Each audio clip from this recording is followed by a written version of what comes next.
জয়গুরু সকলকে, সবাই কেমন আছো? আশা করি সবাই ভালো আছো আর সবাই ভালো থাকো, সুস্থ থাকো। আমি ঠাকুরের চরণে প্রার্থনা করি। আজকে আমার রান্নাঘরে নিয়ে এসেছি, আজকে শুক্রবার নিরামিষের আইটেম কী কী নিয়ে এসেছি দেখো।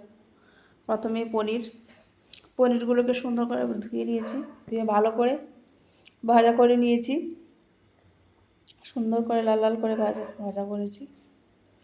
অনেক সময় পনিরগুলো ভাজতে গিয়ে লেগে যায়, পনিরগুলো লাগেনি। তারপর আলুগুলো আগে বয়েল করে নিয়েছিলাম, বয়েল করে এটাকে আবার ভাজা করে নিয়েছি।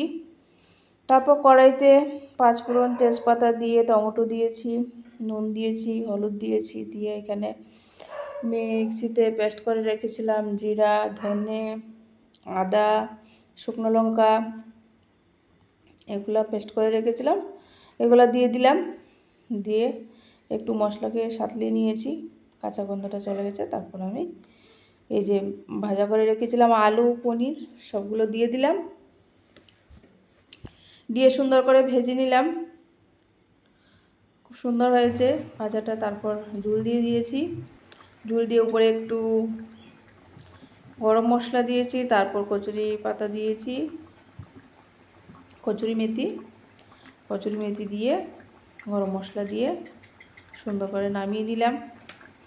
তো আমার আজকের পনিরের তরকারি সাধারণভাবে রান্না করেছি, এটার মধ্যে আর কোনো কিছু দেইনি, আরও অনেক সময় অন্য কিছু করে বানাতাম। তো আমার পনিরের তরকারিটা কেমন হয়েছে সবাই বলবে কমেন্টের মাধ্যমে। হয়ে গেছে আমার পনির তরকারি। তারপর দেখো আরেকটা কী রান্না করছি।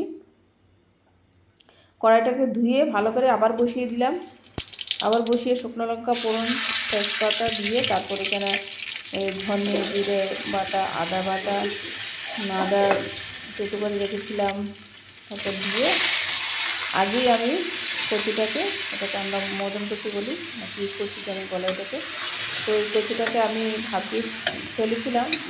অনেকে ভাপ না দিলেও হয়, কিন্তু আমি দিয়েছি, যদি গলা ধরে যায় তার জন্য আমি দিয়ে ফেলে রেখেছি। তারপর শুকিয়ে এখন কড়াইতে সম্বাস দিয়ে দিলাম, একটু ঢাকা দিয়ে দিয়েছি। ঢাকনা উঠিয়ে দেখি একটু ফুলে গেছে। আমি কখনো এটা রান্না করিনি বলে মনে হচ্ছে না, কিন্তু ঢাকনাটা উঠিয়ে দিয়েছি, একদম ফুলে গেছে কচুগুলো। তারপর ঢাকনাটা সরানোর পরে দেখো আবার মজে গেছে। জানি না এমন হয় কি না। এই যে কচুটা, আমি কচুটা তুলে রেখেছি, এটাকে কী কচু বলে সবাই একটু বলবে, আমার ঠিক জানা নেই। আমি শুনেছি মদন কচু নাকি কী বলে। বাদাম আগে ভেজে রেখেছিলাম, তো বাদামগুলো দিয়ে দিলাম। কচুটা একদম সুন্দর হয়ে মজে গেছে। লাস্টে দিয়ে একটু স্বাদের জন্য চিনি দিয়েছি। তো আমার আজকে কচু শাকটা কেমন হয়েছে সবাই একটু কমেন্টের মাধ্যমে বলবে। আর দেখো আজকের আমার পনির তরকারি আর কচু শাক। সবাই ভালো থেকো, জয় গুরু।